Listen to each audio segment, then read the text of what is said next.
कभी कभी हम अपने अच्छे के लिए काम करते हैं, लेकिन कुछ ऐसा होता है वो अच्छा तो नहीं होता, लेकिन कुछ गलत ज़रूर हो जाता है। हम सोचते हैं कि हमारे लिए अच्छा है और हम उस काम को कर देते हैं, पर आने वाले टाइम में वही अच्छा काम कुछ ऐसा रूप ले लेता है कि शायद किसी ने सोचा नहीं होगा। आज की घटना कुछ ऐसी ही है, जहाँ पर एक परिवार ऐसा लड़का ढूंढ रहा होता है कि वो लड़का अपने घर ना रहे, वो उनके घर पर घर जमाई बनकर रहे।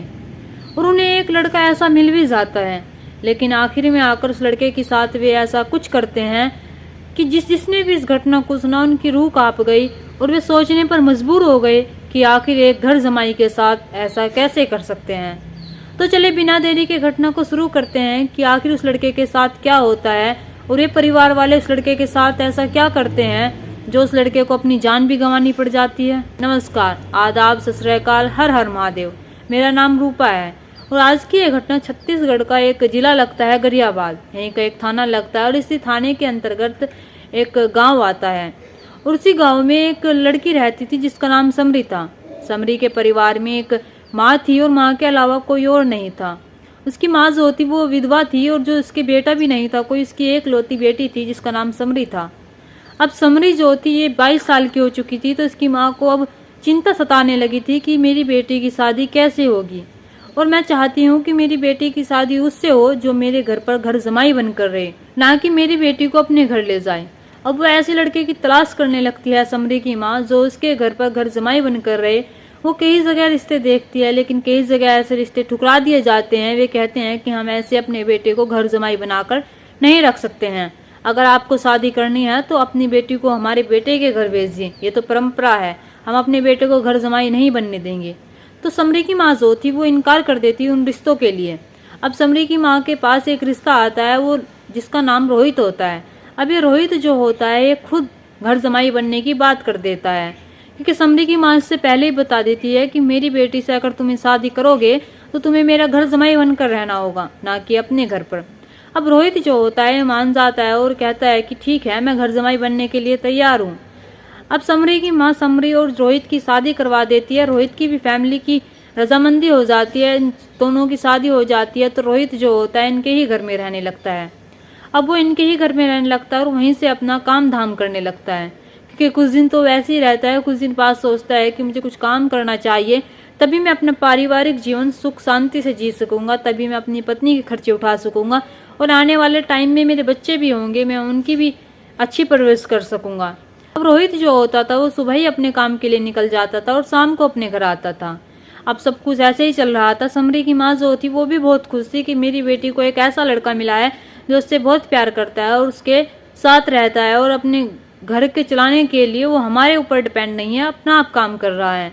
लेकिन इधर समरी जो थी जब ये ड्यूटी जाया करता था, ये रोहित ये घर में अकेली पड़ी रहा करती थी, क्योंकि माँ से इतनी बात करती नहीं थी, ये फ़ोन में ही घुसी रहती थी। तभी इसकी माँ जो होती थी वो बाहर तो जाया नहीं करती थी, वो इससे ही सामान मंगवाया करती थी कि बेटा अब के ये लेकर आ जा, अब के ये लेकर आ जा। तो ये जब सामान लेने जाया करती थी तो इसके जो दुकान जहाँ से इनका सामान आया करता था उसका नाम था प्रकाश कश्यप। ये प्रकाश कश्यप जो था जिसकी उम्र 50 साल थी, इससे इनका उधार भी चलता था। अभी समरी जो थी उससे उधार लेकर आती और अपने घर का खर्चा भी चलाती और उसका उधार भी नहीं देती थी। एक दिन ऐसा ही होता है, समरी उसके पास जाती है और सामान रखवा लेती है तुलवा कर और पैसे नहीं देती और कहती है कि खाते में लिख लीजिए। अभी प्रकाश कश्यप जो होता है कहता है कि तुम्हारा उधार जो है बहुत हो चुका है, मैं अब उधार नहीं दे सकता तुम्हें। तो समरी जो होती है वो कहती है कि पैसे आ जाने दो, मैं तुम्हारा उधार चुका दूंगी। लेकिन प्रकाश कश्यप जो होता है इनकार कर देता है सामान देने से कि मैं तुम्हें अब सामान नहीं दे सकता जब तक तुम मेरा उधारी नहीं चुकाओगी। अब समरी जो होती है कहती है कि मुझे बहुत ज़रूरी है, मुझे एक सामान ले जाना है, आप बताओ, मैं आप कह तो रही हूँ कि पैसे फिर दे दूँगी। तो प्रकाश कश्यप जो होता है वो कहता है कि ठीक है, एक शर्त पर तुम सामान ले जा सकती हो, अगर तुम्हें वो शर्त मंजूर हो। तो समरी जो होती है वो कहती है कि ठीक है, बताओ तुम्हारी क्या शर्त है। प्रकाश कश्यप जो होता है वो कहता है कि तुम्हें सामान के बदले मेरे साथ शारीरिक संबंध बनाने होंगे और आज तक की जितनी भी उधारी है तुम्हारी वो सब चुकता हो जाएगी, मैं उनका 1 रुपया नहीं लूँगा और आने वाले टाइम में जो भी तुम मुझसे सामान लोगी मैं उसका भी कोई पैसा नहीं लूँगा। अब समरी जो होती वो पहले सोचती है, फिर सोचने के बाद उसके मन में लालच आ जाता है और वो मान जाती है और कहती है कि ठीक है, मैं तुम्हारे साथ शारीरिक संबंध बनाने के लिए तैयार हूँ, तो बताओ मुझे कहाँ आना होगा। तो प्रकाश कश्यप जो होता है ये कहता है कि तुम्हें कहीं जाने की ज़रूरत नहीं है, मेरी दुकान तो है, वो दुकान में उसके साथ शटर बंद करके शारीरिक संबंध बना लेता है। शारीरिक संबंध बनाने के बाद समरी जो होती है अपना सामान लेकर घर चली जाती है। अभी एक बार तो ऐसा हो सकता है कि चलो सही है, मजबूरी में उसने ऐसा कदम उठाया, लेकिन बार बार जो कदम उठाया जाता है उसे मजबूरी नहीं कहते। अभी समरी जो होती थी वो हर दिन उसके साथ शारीरिक संबंध बनाया करती थी और रोहित जो होता है इस बात से अनजान था। अब रोहित को वो इतना प्यार नहीं करती थी, उसे इतना भाव नहीं देती थी। अब ये प्रकाश कश्यप के साथ शारीरिक संबंध बना रही थी लगातार, उसकी इसे लत लग चुकी थी। अब ये रोहित से ज्यादा प्रकाश कश्यप से प्यार करने लगी थी। उसे कहीं ना कहीं उस 50 साल के प्रकाश कश्यप से प्यार हो गया था और वो उसके बिना रह ही नहीं पाती थी। अब समरी और प्रकाश जो होते ये दोनों अलग अलग जगह पर शारीरिक संबंध बनाने लगते हैं, जिस चीज से रोहित अभी तक अनजान था। ये अपने पति को धोखा दे रही थी और उसका पति जो था वो सुबह जाया करता था और शाम को घर आया करता था। इसकी माँ जो होती उसे कुछ पता ही नहीं था। ये समरी जो होती कभी कभी प्रकाश कश्यप को घर पर बुला लिया करती थी और इसकी माँ जो होती उसे कुछ पता ही नहीं था। अब जब ये प्रकाश कश्यप को घर पर बुला लेती थी, कभी रात में बुलाती तो कभी दिन में बुलाती थी। अब इसका थोड़ा थोड़ा करके उससे मन नहीं भर रहा था कि जब उसके साथ से संबंध बनाया करती थी तो इसे अच्छा लगता था। अब ये सोच रही थी कि मुझे सारा टाइम प्रकाश कश्यप के साथ बिताना है और अगर बीच में आ रहा है तो रोहित आ रहा है। मैं ऐसा करती हूँ कि इसे कहीं बाहर भेज देती हूँ। बाहर भेज देने के बाद हमारे बीच में कोई नहीं आएगा, क्योंकि मेरी माँ को तो कुछ पता ही नहीं है। तब वो एक प्लान बनाती है और रोहित से कहती है कि तुम्हें बाहर जाना चाहिए कमाने के लिए, कल हमारे बाल बच्चे भी होंगे, यहाँ पर इतनी पूर्ति नहीं हो पा रही, जितना तुम कमाते हो उसमें ज़्यादा खर्चा नहीं चल रहा है हमारा। तो रोहित जो होता है मान जाता है और कहता है कि तो बताओ मुझे कहाँ पर जाना चाहिए। तो जो समरी होती है कहती है कि तुम्हें मध्य प्रदेश जाना चाहिए और वहीं पर रहकर अच्छा कमाना चाहिए और अच्छे ज़्यादा से ज़्यादा पैसे कमाने चाहिए। रोहित जो होता है इसकी बात मान जाता है और मध्य प्रदेश के लिए जाने के लिए तैयार हो जाता है। अब समरी जो होती है इधर खुश हो जाती है और सोचने लगती है कि रोहित जो है वो मध्य प्रदेश चला जाएगा और मैं और प्रकाश आराम से यहाँ पर रहेंगे और आराम से शारीरिक संबंध बनाएंगे। इसकी जो हवस की भूख थी वो इतनी बढ़ चुकी थी, अपने पति के पास भी नहीं जाती थी, ये प्रकाश कश्यप के पास जाती थी। अब समरी जो होती है रोहित को मध्य प्रदेश भेज देती है। मध्य प्रदेश भेज देने के बाद अब से रोकने वाला कोई नहीं था। ये प्रकाश कश्यप के पास जब जी चाहता जब चली जाया करती थी और प्रकाश कश्यप को अपने घर पर भी बुला लिया करती थी, क्योंकि इसकी माँ को कुछ अभी तक पता भी नहीं लगा था कि मेरी बेटी क्या गुल खिला रही है। अब प्रकाश कश्यप जो होता है ये भी इसके घर पर आ जाया करता था और उसे मिलने के लिए अपनी दुकान पर बुलाया करता था, तो कभी कहीं बुलाया करता था। अब ऐसे ही एक दिन इसके पिता का फोन आता है रोहित के समरी को कि समरी मेरा बेटा कहाँ पर है, उससे मेरी कई दिन से बात नहीं हुई है, उससे कहो कि मुझसे बात कर ले, हमारे से उसने रिश्ता थोड़ी ख़त्म कर दिया है वो जो मुझसे बात नहीं कर रहा है। तो समरी जो होती है वो बताती है कि जो रोहित है ये तो मध्य प्रदेश गया हुआ है कमाने के लिए, मेरी भी बात हो जाती है उससे, वो बहुत बिजी रहता है वहाँ पर, मेरी 3-4 दिन में एक बार बात होती है, अगर मेरे पास फ़ोन आएगा तो मैं बता दूंगी कि तुम्हारे पास फ़ोन कर ले। समरी के जो ससुर होते हैं यानी कि रोहित के जो पिता होते हैं वे कहते हैं कि ठीक है बेटा बता देना उसे, अगर तुम्हारे पास फ़ोन आए कि अपने पिता को एक बार फ़ोन कर ले, वो इतने दिनों से फ़ोन मिला रहे हैं, उनका फ़ोन नहीं मिल पा रहा है, तो वे एक बार मुझसे खुद कॉल कर लें। समरी जो होती है कहती है कि ठीक है मैं बता दूंगी। अब 3-4 दिन बीत जाते हैं। 3-4 दिन बीतने के बाद 8 दिन बीत जाते हैं। 8 दिन बीतने के बाद 1 महीना बीत जाता है। जब ये रोहित के पिता को रोहित का कॉल नहीं आता तो रोहित के पिता जो थे वे समरी के घर पर जाते हैं। समरी जो होती उनका फ़ोन भी नहीं उठा रही थी। अब तो वे घर पहुंचने के बाद देखते हैं, पूछते हैं कि समरी तुम फ़ोन क्यों नहीं उठा रही हो और मेरा बेटा कहाँ पर है, अपने ही फ़ोन से मेरी उससे बात करवा दो।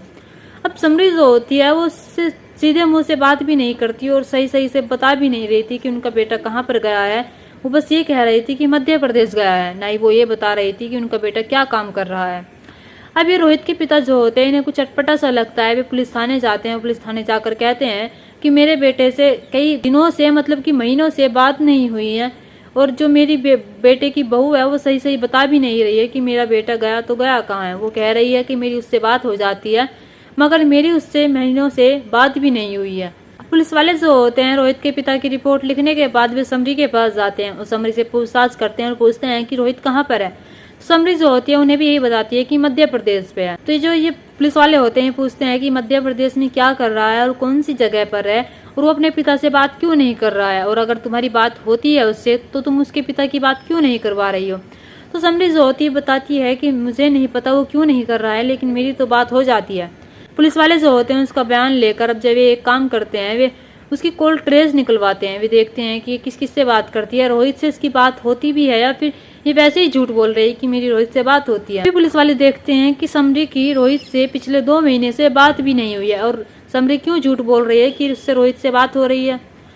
अब पुलिस वालों के दिमाग में एक शब्द और घूम रहा था कि एक नंबर और था प्रकाश कश्यप नाम का, जिस पर समरी जो थी वो लगातार बातें कर रही थी और लगातार उसके टच में थी। एक दिन ऐसा नहीं जाता था उस नंबर पर समरी की बात हुई ना हो, वो उस पर घंटों घंटों बातें करती थी। अब पुलिस वाले जो होते हैं वे समरी के पास जाते हैं, समरी से कहते हैं कि तुम झूठ क्यों बोल रही थी, तुम्हारी तो रोहित से पिछले 2 महीने से बात नहीं हुई और तुम कह रही हो कि रोहित से तो मेरी रोज बात हो रही है, चौथे दिन बात हो रही है। अब पुलिस वाले जो होते हैं समरी को उठा कर लेकर आते हैं। समरी को उठाने के बाद वे प्रकाश को भी उठाते हैं और उन दोनों से पूछताछ करते हैं। वे दोनों पहले तो गोलमोल बात घुमाते हैं, फिर समरी जो होती है टूट जाती है। टूट जाने के बाद एक कहानी सुनाती है। ये बताती है कि मैं प्रकाश से बहुत प्यार करती हूँ और रोहित से मेरा मन नहीं भरता था, मैं उसे संतुष्ट नहीं थी और प्रकाश कश्यप जो था ये मेरे साथ शारीरिक संबंध बनाता था तो मुझे बहुत अच्छा लगता था, इतना अच्छा मुझे रोहित के साथ नहीं लगता था। अब मैं रोहित से दूरियां बनाकर प्रकाश कश्यप के पास जाने लगी थी, इससे प्यार करने लगी थी, लेकिन हमारे बीच में रोहित आ रहा था। अब मैं रोहित को मध्य प्रदेश भेजना चाह रही थी और मैं सोच रही थी कि ये मध्य प्रदेश चला जाएगा तो सही रहेगा और हमारे बीच कोई नहीं आएगा, और वो ये प्लान बना भी लेती है और रोहित जो होता है मध्य प्रदेश जाने के लिए तैयार भी हो जाता है क्योंकि समरी उसे मना लेती है। लेकिन मध्य प्रदेश के 2-3 दिन जाने से पहले उसे पता लग जाता है कि मेरे बीच और प्रकाश के बीच शारीरिक संबंध बनते हैं, आवाज संबंध है। क्योंकि एक दिन ऐसा होता है दोपहर में ही रोहित जो होता है घर पर आ जाता है। घर पर आने के बाद वो हम दोनों को आपत्तिजनक में देख लेता है और जब हम दोनों को आपत्तिजनक में देख लेता है तो वो मुझे बहुत मारता है और कहता है कि तुम ये क्या कर रही हो और तुम मुझे धोखा दे रही हो। तो मैं उसके हाथ पैर पकड़ती हूँ कि मुझे माफ़ कर दो, मुझसे गलती हो गई। लेकिन वो लगातार यही बात कह रहा था कि तुमने गलत किया है, वो मुझ पर हाथ उठा रहा था। तभी प्रकाश कश्यप को गुस्सा आ जाता है और गुस्से में वो उसको मार देता है। समरी होती है कहती है कि तुमने क्या किया, लेकिन समरी को इतना दुख नहीं होता रोहित के मरने का। अब समरी कहती है कि हमें इसका क्या करना चाहिए। प्रकाश कश्यप जो होता है उसे अपनी दुकान के पीछे गड्ढा खोदकर दबा देता है, लेकिन 2-3 दिन बाद ही वहां से बदबू आने लगती है और वो सोचता है कि यहाँ पर सही नहीं है और अगर इसकी बदबू कहीं फैल गई तो लोगों को पता चल जाएगा कि रोहित मर चुका है और वो कहीं मध्य प्रदेश नहीं गया है। अब वे जो होते हैं उसे निकालते हैं, निकालने के बाद उसके पीस टुकड़े टुकड़े करते हैं। टुकड़े टुकड़े करने के बाद उसे एक हाईवे की जगह पर ले जाते हैं और वहीं की ज़मीन में फिर से दबा देते हैं। लेकिन वहाँ भी उन्हें संतुष्टि नहीं होती। वे सोचते हैं कि हम पकड़े जाएंगे, किसी को पता लग जाएगा। वे ऐसे ही करके कई गड्ढे करके रोहित को दबाते हैं और उसे कई जगह दफनाते हैं। अब पुलिस वाले जब इस बात को सुनते हैं तो वे हैरान रह जाते हैं और सोचने पर मजबूर हो जाते हैं कि एक पत्नी ऐसा आखिर कैसे कर सकती है, एक ऐसे लड़के के साथ जो उनका घर जमाई बनने के लिए तैयार था। और उसकी माँ जो इन सब बातों से अनजान थी अभी तक, उसे कैसे नहीं पता चला कि उसकी बेटी एक लड़के के अपने पति के साथ ऐसा कर रही है और किसी गैर मर्द से अपने अवैध संबंध चला रही है।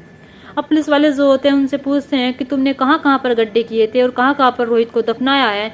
तो वे वहाँ हर जगह जहाँ जहाँ 4-5 जगह उन्होंने गड्ढे किए थे और वहाँ से रोहित के जो थोड़े बहुत टुकड़े पड़े हुए थे उन्हें लेती है। लेने के बाद पोस्टमार्टम के लिए भेज देती है। यहाँ पर समरी जो होती है इसका मन रोहित से नहीं भरता था, इसलिए प्रकाश कश्यप के पास जाती थी। इसने इससे अवैध संबंध चलाए और एक लड़के की जिंदगी बर्बाद कर दी। अगर समरी अपने आप पर कंट्रोल रखती और अपने पति के साथ खुश रहती तो शायद इसका पति जो आज दुनिया में होता। और उसके पिता को जब इस बात का पता चलता है कि उसका बेटा इस दुनिया में नहीं रहा तो वो टूट जाता है और रोने लगता है और बिलखने लगता है और कहता है कि आखिर मेरे बेटे की गलती क्या थी। मेरे बेटे की सिर्फ इतनी गलती थी कि वो घर जमाई बनकर इनके घर पर गया था। यहाँ पर समरी जो होती है कई जिंदगियां बर्बाद कर देती है। समरी और प्रकाश कश्यप को जेल भेज दिया जाता है। दोस्तों, इस घटना को सुनाने का मकसद मेरा आपका दिल दुखाना नहीं था, आपको परेशान करना नहीं था, आपको जागरूक करना था और आपको घटना के बारे में बताना था। आप अपने परिवार के साथ खुश रहिए। नमस्कार।